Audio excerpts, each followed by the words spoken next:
Britain's top counter-terrorism officers have urged the media to rein back on coverage about Islamic State and terrorist attacks due to concerns that it helps to spread propaganda.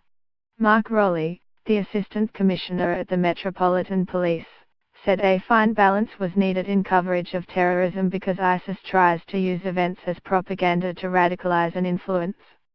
Speaking at the Society of Editors conference in Cambridge, Rowley said, "I do think there are some ways that you can rein back what you do. There is a fine balance. If ISIS are looking to influence, you have to ask, are you helping them to influence?" Cressida Dick, the Met Commissioner and Britain's most senior police officer, also called for calm when covering terrorist attacks. "You must inform but not glorify and provide the platform this evil craves," she said.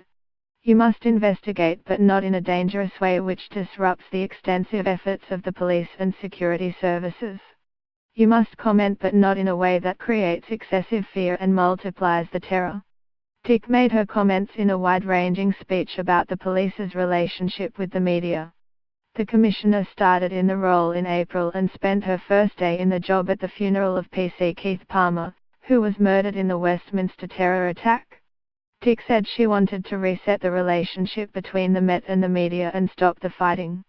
She pledged to be transparent in her work with the press and that relationships with a journalist should not be categorized in the same way as a relationship with a criminal.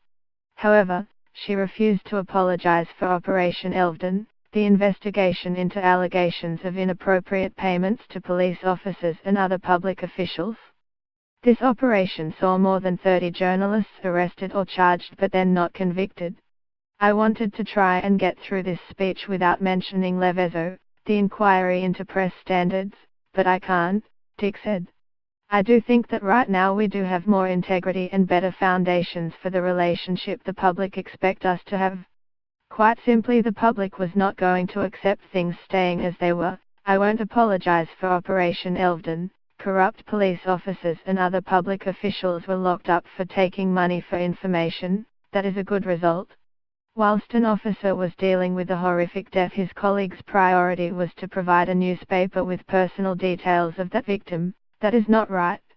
I know that journalists were charged and then cleared, and that caused a great deal of anger. I only ask that we try to move on now with clarity and lessons learned on all sides. I will be transparent in my relationship with the press. The public expect that. However, a relationship with a journalist should not be categorized in the same way as a relationship with a criminal. That sends out the wrong message to everyone and destroys confidence on all sides." The comments from Rowley and Dick come after Neil Basu, Senior National Coordinator for Counter-Terrorism, told The Guardian last week that Britain could not arrest its way out of the high level of terrorist threat by building a bigger and bigger counter-terrorism machine.